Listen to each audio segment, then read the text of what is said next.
This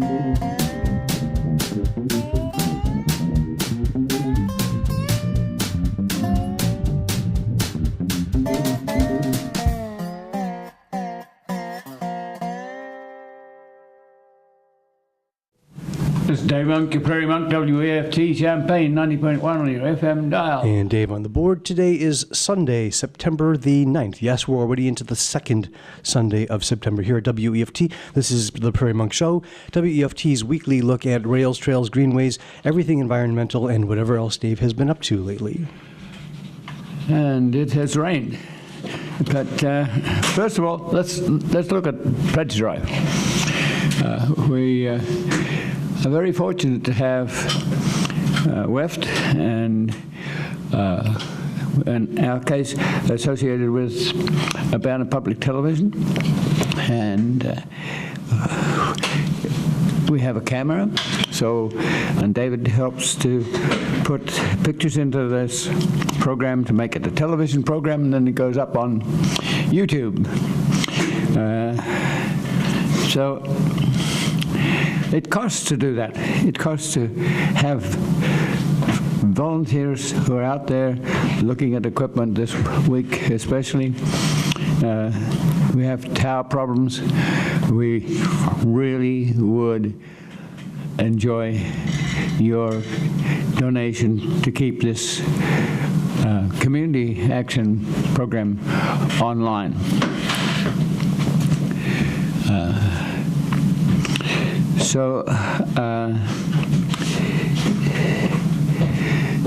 This Thursday, rather wonderful WEFT Associates meeting. I thought it was very good. It was at least about 40 people there. There was unanimity. There was concern about the WEFT coming up on the 16th. There was David has been gathering up musicians, and other people have been doing so too. There are posters that have been prepared. Joan Dixon was there from the Community Foundation to check with WEFT because the foundation has given equipment for a relay to the tower, and she has also been working with the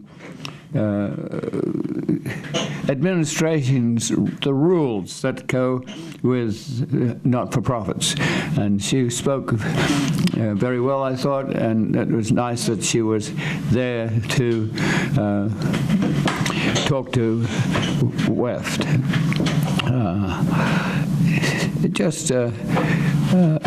New people elected, old people that have been here for a long time. Gina was re-elected, and Barbara was unanimously elected. We really enjoy her being around for many, many years. This is elected to the board, less distinct from the associates. So think about us as we do our Sunday deal and try to eventually put this information into the Urbana Free Library.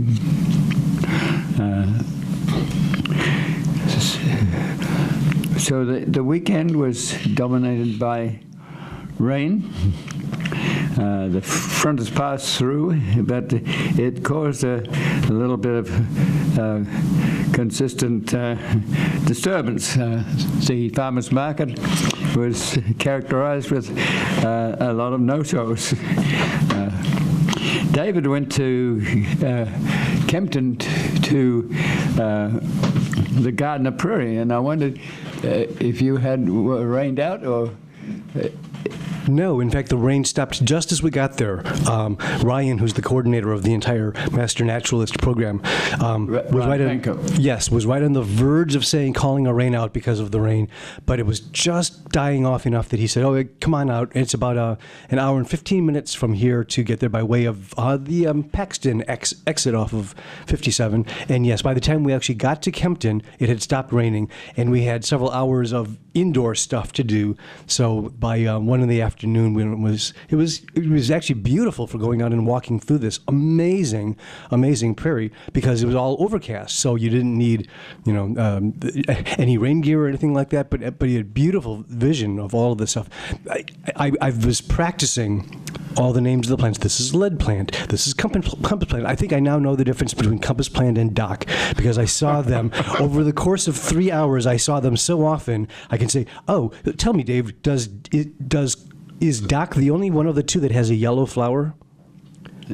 No, both of them have yellow. Oh, rats! They're both a composite. That means that they have a capitulum or head with florets that attract bees on the outside, and tube florets in the middle, like a sunflower, so that for nectar and for pollen. Okay, but anyway, so yes, I was hoping that we should boy, this is getting off the beaten track. Yes, so at least I think I can tell the difference between those and some of the grasses. But it was just stunning to walk through all of this stuff and see some of the most rare.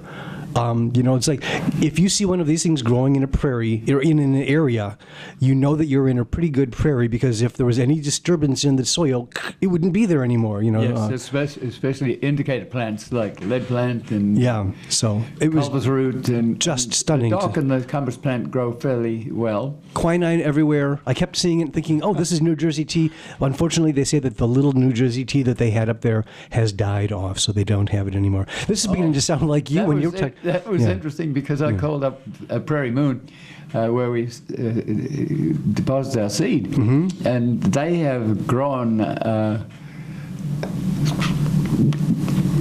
New Jersey tea, ceanothus, in they take shoots, I think, rather than wait for growing from seed, right? And so they have grown enough that they can supply the needs for New Jersey tea, which is a fairly popular plant for a good prairie, and it's a little more rare than others. And it is our only shrub, and it has a huge root. If you dig up a New Jersey tea, it's got red roots. So sometimes it's called red root, but they're very extensive roots, and they're a sort of shrub, very low shrub. And we've been collecting that sort of seed at Camp Creek. I don't think that this is actually considered private. I don't think it's. I'm not sure if it's private property. I'm almost tempted to say, if people really want to see the most stunning thing in our area as far as prairie is concerned, go on up to Kempton. It requires taking some county roads, and things like that. But as long as you stayed on the cut, grown grass parts of the thing, I would think anyone who wants to could go up there and have a look. And the Loda cemetery is up there. We didn't have a chance to go there, but I understand that's another fun thing to take a look at, is to see some three prairie. Little cemeteries around: Prospect Cemetery, Pelville Cemetery, and Loda. There's three little cemeteries that have up to, in some cases, 80 species. So yes, it was a fun afternoon. So the Gardner Prairie is a planted prairie, I think.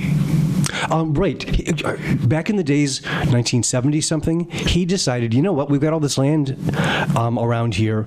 We're going to start planting seeds. And there was a rail bed nearby, and so he started transplanting seeds from within like a half of a mile along the rail bed and started putting it in this area. And gradually over the last 45 years or so, he's turned this into a pretty authentic. You wouldn't believe how many pages of different plant types are in this prairie. It's pretty amazing. Yes, and he has them distributed, and you can distribute them according to their likes. For instance, culvers root likes to be damp. Little blue stem likes to be dry. So if he knows his soil type, so they're spread accordingly. And he's a retired dentist, so that just shows you don't need to have a degree in this stuff. If you just have the determination, there were 2 P's: patience and persistence. Are kind of the same thing, aren't they? Anyway, okay. But so I had fun. You're doing this with the master gardeners. would you Master like to Naturalist. say something about Master Naturalist? I was thinking you should get Ryan in here. I don't mean to interrupt your show. So yes, if you ever watch WILL TV, every once in a while there's a gardening program that's run by, as near as I understand, some local graduates, maybe even instructors in the Master Gardener program that's looking at cultivated plants. There's a comparable program for people who want to look at natural stuff, plants, animals, weather, and things like that. And it's the Master Naturalist program. And after 8-10 years of working with you, Dave, I was disappointed in myself not knowing the difference between, I didn't realize that the flat leaves of dock were part of that big stalk thing was also dock too. I just had never seen the elephant ears, and I thought, oh, that's what dock is. And I finally decided, okay, I can work my work schedule out to be free on the day on Tuesdays to sit in a classroom and then go out into the field for the next 10 weeks or so and learn about the animals and about the plants. Yesterday was the one day to concentrate on prairie. The rest of it is going to be off. Prairie will be part of it, but not the sole focus until the end of October. So I've got, 6 more weeks of this and just having so much fun. Yes, I think it's very good. We did something like this with reading the landscape at Parkland College for a long time. It's now been much more formalized, and that's good. That's where we get to inspire things and help them on their way.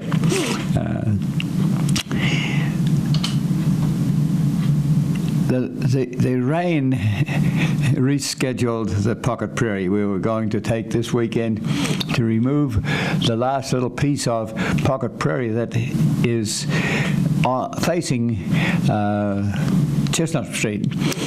It's a small area, probably about 15 by 25, and it's needed. We were promised that it would be retained, but the things changed. So the walkway that goes between Market Street and Chestnut is going to be a little steeper because it starts later after the building. So they need this prairie space to do a dogleg for wheelchairs to be able to come around and have adequate slope to get up onto the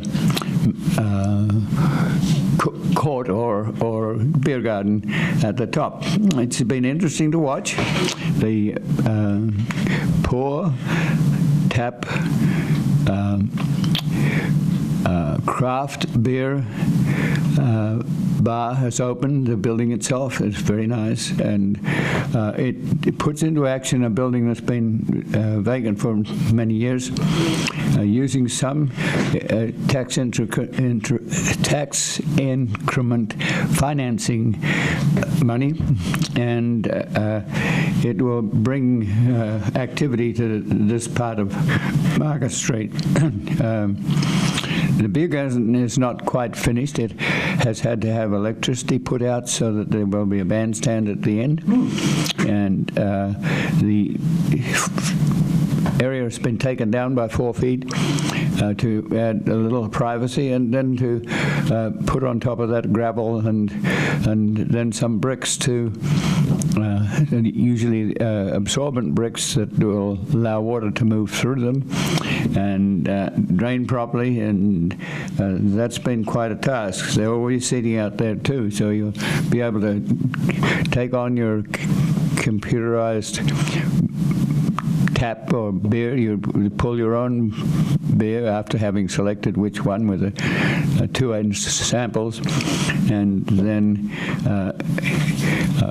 you do enjoy gaming, or you go out into the beer garden and enjoy camaraderie. And two relatively young people from Peoria doing this. They have a successful bar in Peoria, and they thought they'd try this one. And so we wish them well. We're a little disappointed we've lost our 30-year-old Prairie that did a lot of teaching, but it's going to the 2nd Street Big Dig or detention pond. And the rain, indeed, I've been watching it. and the boneyard took on flood stage, and yes, it covered up some of our prairie, so we couldn't put the prairie from Chestnut Street to the Big Dig because the equipment, high hose and the like, would make a real damage to the area, and it would be very muddy and awkward. So we're hoping that it dries up, and by Wednesday we hope to move again. We might even do it before that. So we could use some volunteers to help dig in the plants. We do have 2 people from Farmer City, and it's interesting that they know the railroad bed is being taken out between Farmer City and Bloomington, and that there's a lot of prairie there on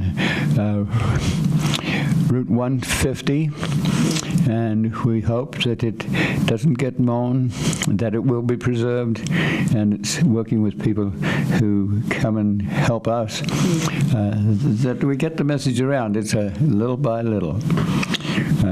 But often that strip of prairie has been mown. We really need to convince people that mowing isn't necessarily needed. It looks good for people who have that sort of mind, but it takes out a lot of your genetic species that we need for future biochemicals and the like that we don't know about now. And we also, people need to be able to look at their heritage prairie and like Dave says, you know, this is compass plant and this is dark, and compass plant comes a little sooner, and dark comes a little later, and it's a little more gentle in its stems. The compass plant is strong and hard and hairy and rosinous, and it's a different cat. But they're in the same Silphium family, so getting to know them as a friendly thing. You have to watch that you don't plant too many of them, because they can take over if they like. They're a little on the aggressive side. So yes, if you see them on the roadside, you know that this is a piece of prairie. And then you look around to see whether you have lead plant or culvers root or rosin weed or other plants that we might mention. If we get to know if we can take it on Monday, we may like to ask some of you for volunteer help with that task. We'll let you know when we get a new date.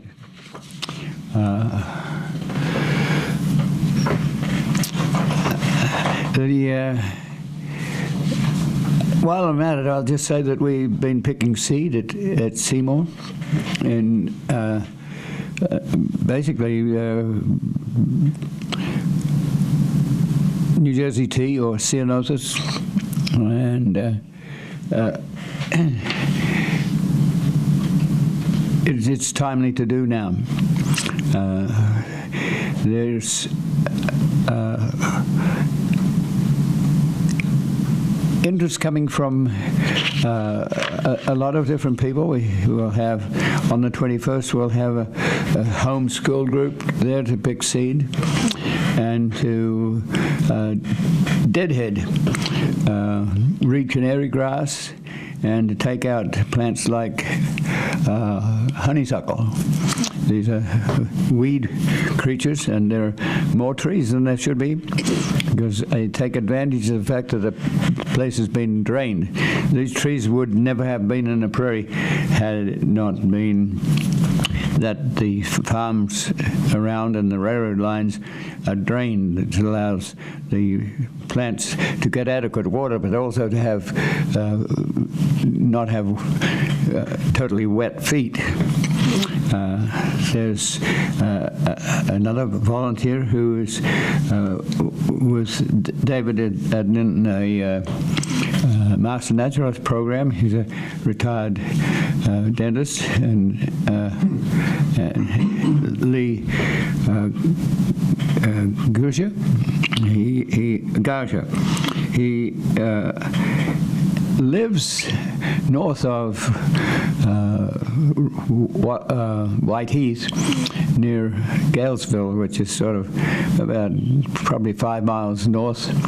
And he has been observing that we have 4 miles of prairie that we bought that does have an easement for power lines. And the prairie underneath was absolutely wonderful, but that power line was maintained and the trees were removed by hand, by axe, by chainsaw. But now the railroads and the power companies have discovered herbicide, and they mainly use Roundup, which is a glyphosate, which is mainly denies trees from growing for about 3 years. So they're specific for broadleaves.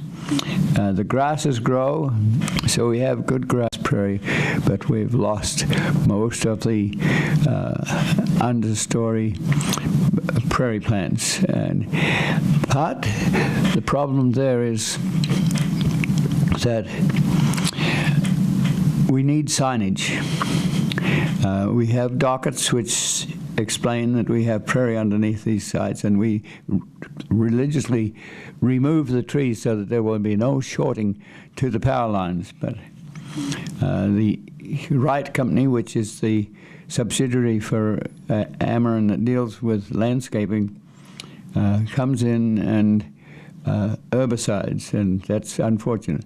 Fortunately, they've gotten to realize that we do have an area, especially near to Camp Creek near Seymour, which is very valuable, and we do have signs on it.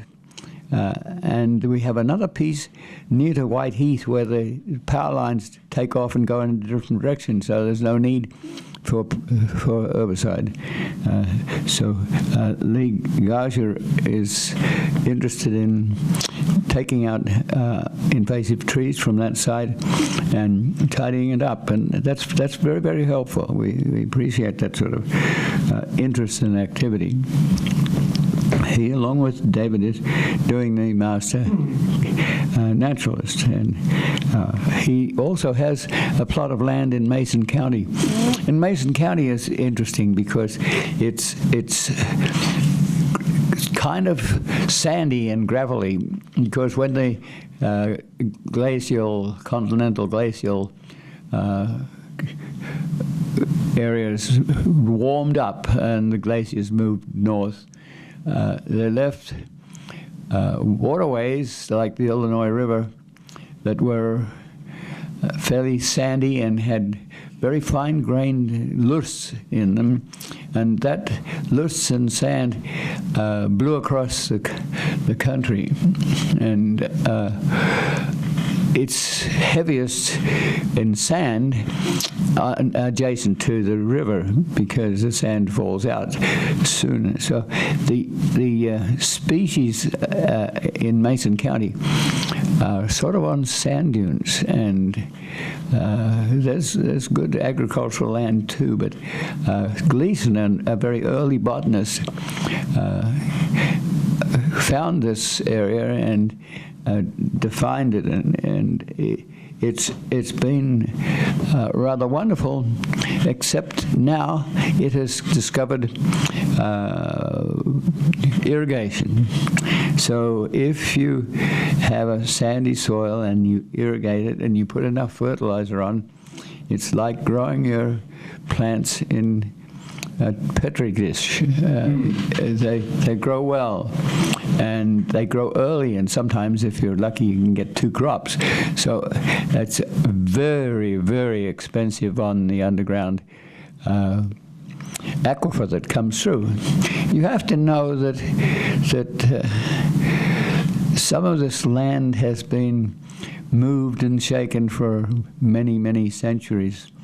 And the old Ohio River used to go across, and I think the Muhammad Aquifer is actually some of the remnants of the river that was before we had Ohio River that went down to Cairo and met up with the Mississippi and then went to the Gulf.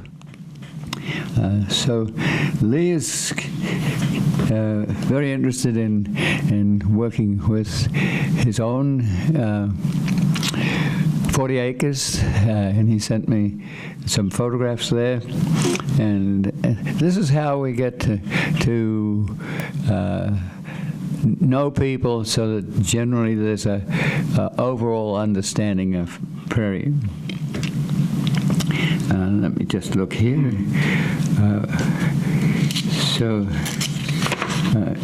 I make notes, but I don't always read from them.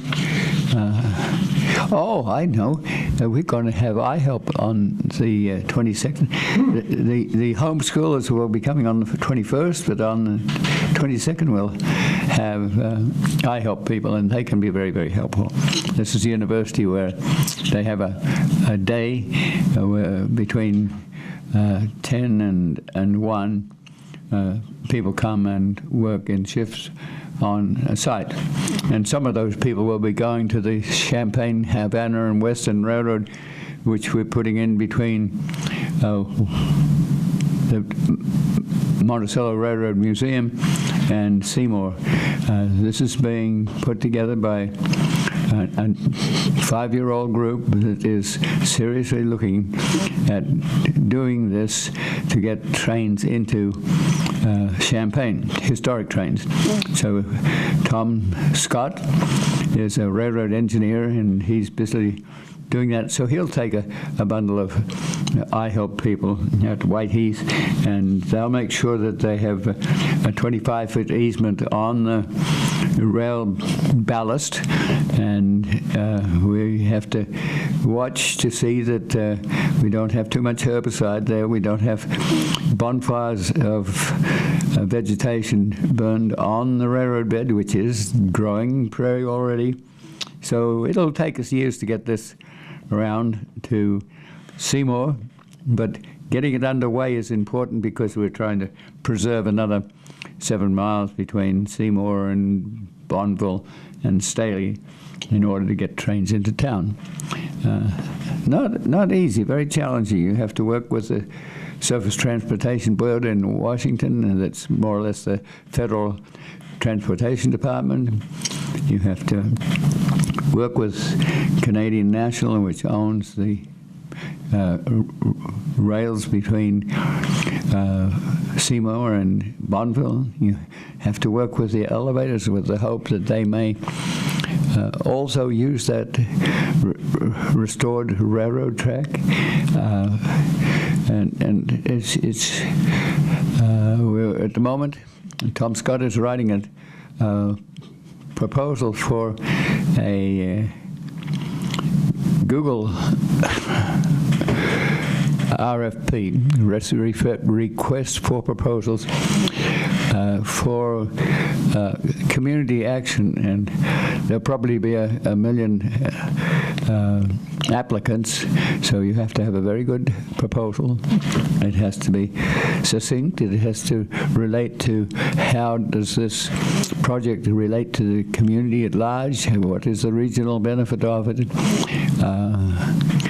who will get to use it, who will get to run it, how does it relate to the Railroad Museum, how does it relate to the city of Champaign, where do you park a train, a whole lot of questions there, and that's going on in that general area. I want to add that we have a problem out there. It's been fairly mild-mannered in a way. Right now, there are four-wheel vehicles on our prairie. They don't just run straight. They tend to want to move around, and they are very destructive. They haven't used it for a little while. So once again, it gets into the signage business.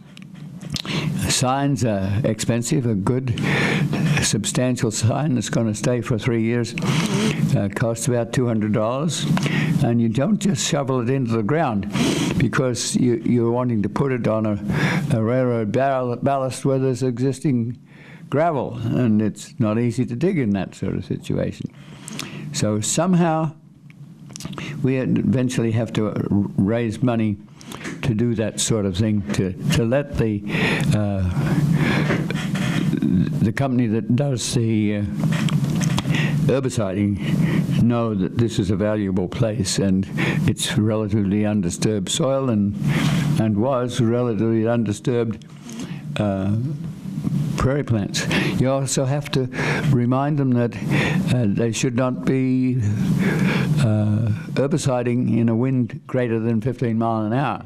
That means you lick your index finger and you put it up in the air and you just get used to 15 miles an hour and know that you don't spread this herbicide onto areas of the right-of-way that's like 100 foot wide that still do have prairie on them. So it ain't always easy to be preserving prairie. I often encounter people who are planting trees, especially as we go into trying to do green things in both cities. It's not easy to. I almost at the climate change meeting, I almost said when it was recommended that people plant trees, they could plant prairie too. It's not always easy because prairie needs a lot of light. So if you have a tree, you need that type of prairie that grows where there's a shade. So if you do that, you take Joe Pye weed and those creatures that grow in the edge timber. And we don't have a lot of nursery material of that nature. So if you plant a prairie plant like big blue stem under a tree, it will eventually become an annual. That means it dies at the end of the year instead of being a perennial. So not easy. We have a few weeds. One that I was taking out is honeysuckle, and reed canary grass is very dominant and likes wet places. And about the only thing you can do easily is to decapitate it or take the fruiting body off so it doesn't spread. So we also have trees we need to do something about. We've let the sheriff know that we have a prairie, and this sheriff and people, the associates, know that we have land at Camp Creek and land at Rantoul that is valuable, and they can watch to see that people don't dump on it and that they don't run through it and ruin it. You don't have to be too dramatic about it. The staff knows more or less what goes on in each little community, and they have a rough idea who is doing things with what.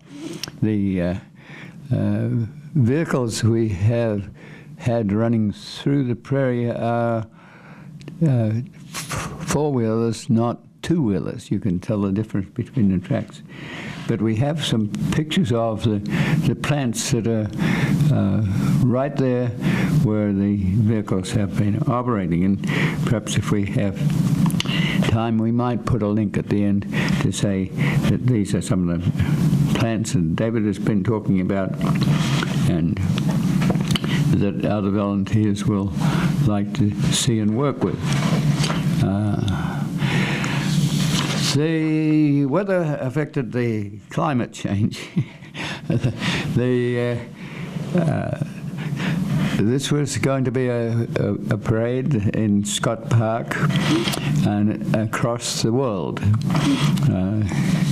There perhaps 90, I think, I forget the number, but after the event, a report was made on WEFT, or on my email, I guess, to say that there were countless thousands and thousands of people across the country and across the world that were standing up for, it was called RISE, Stand Up for Climate Change, Jobs, and Justice. The two merged some, so they had their meeting at the Disciples Foundation Church on Wright and Springfield. Very small place for a lot of people, but there were booths there for healthcare consumers. It was environmental issues, energy bundling, where the cities can go ahead and do some joint buying of energy. There were solar panel people there, the Prairie Rivers Network, the Salt Fork people who are worried about coal and coal ash that has been left without linings. You can have coal ash preserved by putting visqueen down so that it doesn't leak, but these coal ash bins are not like that. They leach into the rivers that are our only clean rivers, and that material leaches its sulfur and its lead and its arsenic into the Wabash and into the Mississippi and into the Gulf, and creates a dead zone. So they were there. Students for Environmental Concern was there, and they are interesting in that they're here during the student year, but in the summer when a lot of things are growing, they're at home or other places. And I think it flows over, but it makes it a little easy to have them to administer a prairie like on Savoy Route 45, because they just aren't around in the summer months. But there are big signs to vote and to sign petitions and to donate. And both mayors, Mayor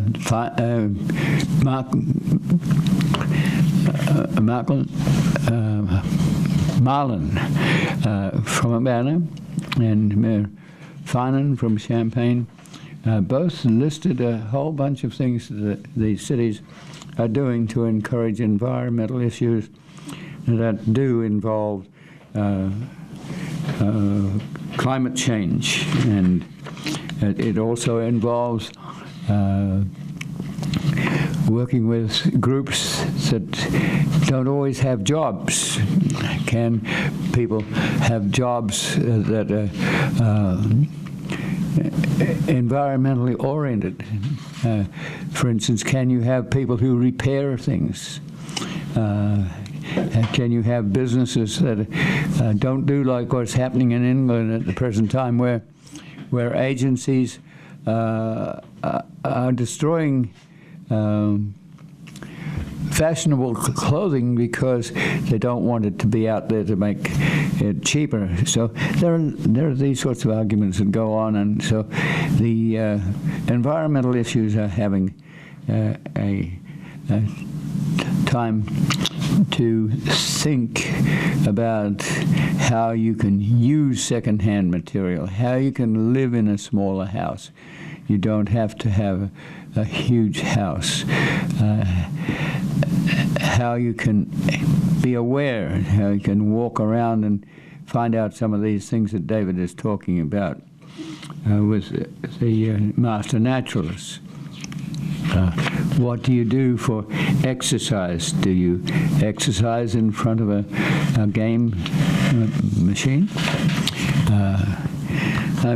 See, just while we were on the comment about the exercise, there's a new organization called Brainstorm Escapes. It's just on the other side of the railroad line here, very near. David gets into gaming. This is where you get a group of people together, and they're met with a challenge, and they have to spend 60 minutes to get out of a room by solving the problem. And this is very common for engineers especially, because you have to decide what to do with this particular problem.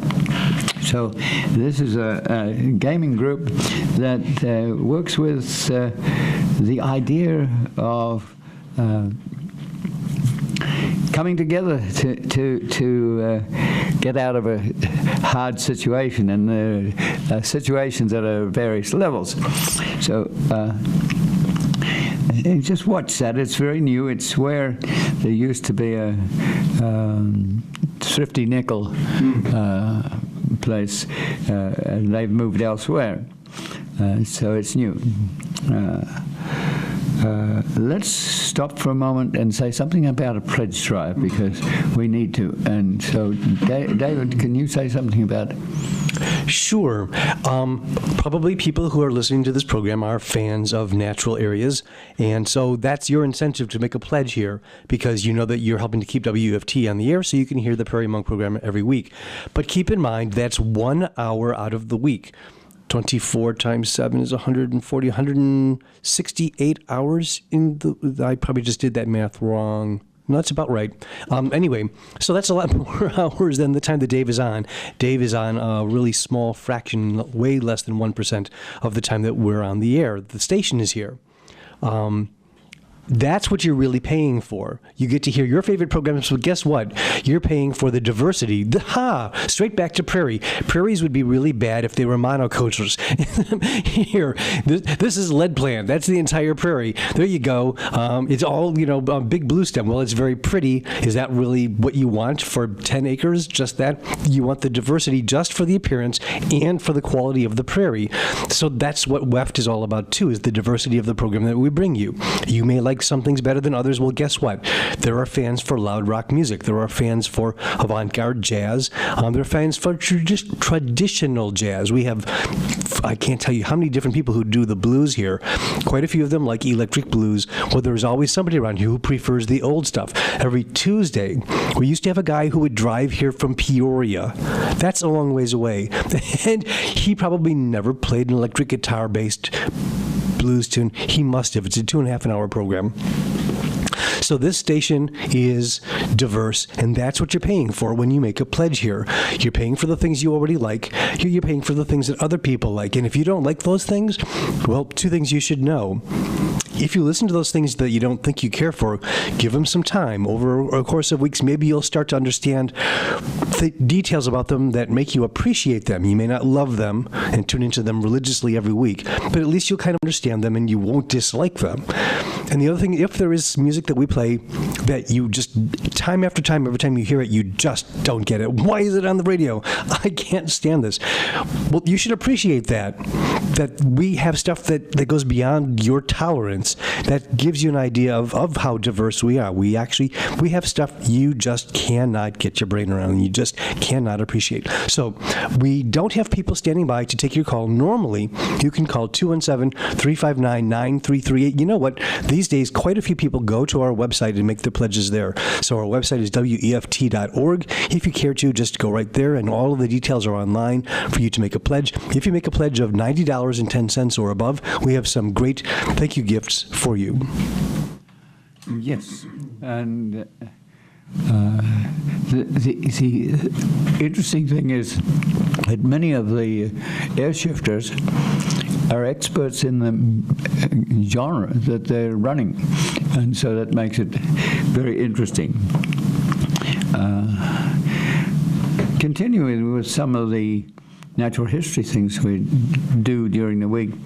This week I took a survey through, I do this fairly regularly, to look at the railbed, the 33 miles we have in the Monticello area, just to see that there's no drainage problems, that there's no invasive problems. And so this week I went from Seymour to Clinton, and I have access to that corridor with section roads. So you go to a section road and you walk in, and I've taken video of that. It's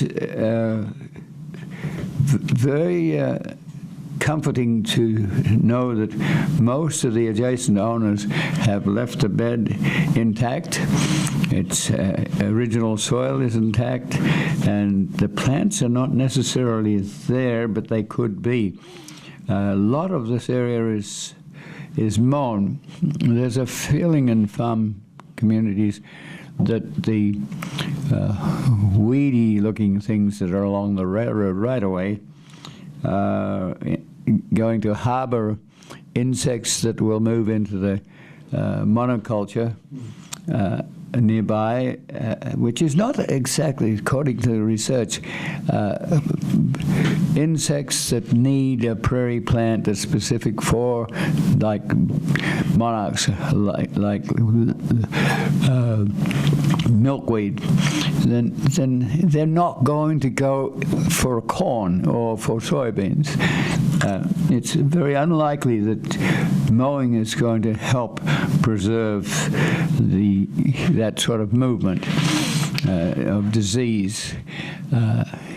It's also something that people feel they need the neatness and tidiness, and prairie especially is not neat and tidy. So I videotaped along there, and I also used my cell phone to make a record. And I was very pleased to know that most of it is intact and could be restored. 5 miles of it will join Clinton Power Plant Lake with Weldon Springs State Park, and some of you especially need to know these sites, and I can't really, some of it is 40 miles away from town, and it's quite a commitment to go out there and discover what's there and what could be. You need imagination.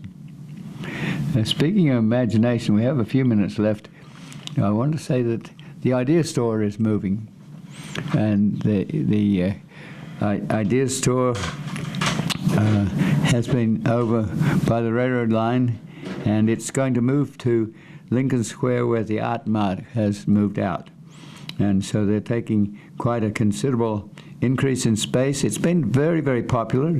It's popular throughout the country. There's probably about 30 of these idea stores, and they take in a lot of interesting junk, and people who are artists love to go there. I can remember looking at a young child who was putting his hands into leftover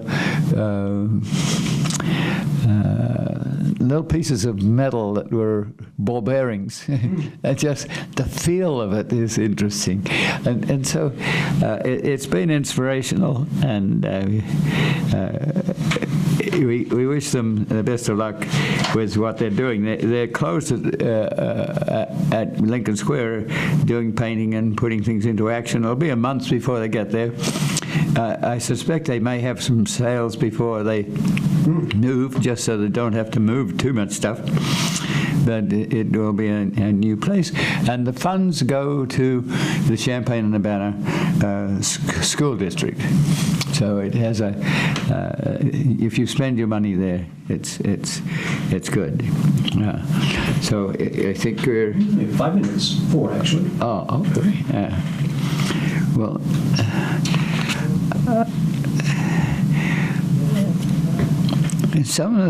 Perhaps I'll say a little bit more about the corridor. We need people to know about that corridor. There are parts of it, like outside Allerton Park, that could perhaps be annexed to other agencies, but most of it is sitting there waiting for the opportunity to arise. In the case of the Kickapoo Trail, we took out a concept of 25 miles of trail at the time of abandonment, and that generated $12 million for the whole 25 mile as an interim trail use.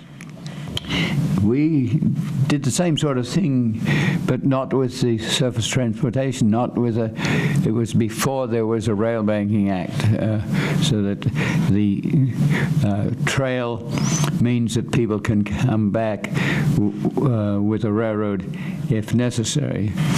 It's fairly unlikely because the railroads are mainly concerned with major lines from Los Angeles to New York or Los Angeles to Chicago and Michigan. These are often on small lines that were obsoleted by road transportation, and they're small, so a major train wants to link up with 125 cars or even more than that. They want stuff that moves between hubs, one in Chicago and one in Memphis in our case, about 300 miles apart. So these trails are very popular. There's about 30,000 miles of them now, and they go through interesting territories.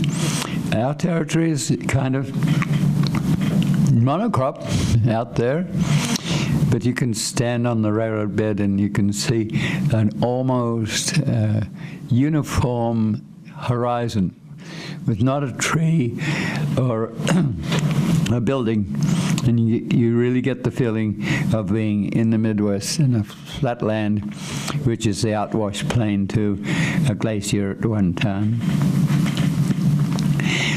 So I photographed that, and we need places where we can show that, where we can speak. So just recently I was invited to be speaking to the Historic Museum about this, and one of the things I want to ask about is, how did you get to do this, or how did you get to be involved in this? And I don't usually like to do that because I like to talk about what our project says. But I can see that some of that is important for people in the future to be inspired, to be aware, and to do their own thing. And sometimes that's hard to do. WEFT is doing its own thing. Okay, it's nearly time. We hope you'll give us some pledge money, and we'll be out there immediately. So if you call in now, that would be good. And so this is Dave Monk, the Prairie Monk, WAFT Champaign, 90.1 on your FM dial. And Dave on the board, and the views and opinions expressed are solely those of the speakers and no one else.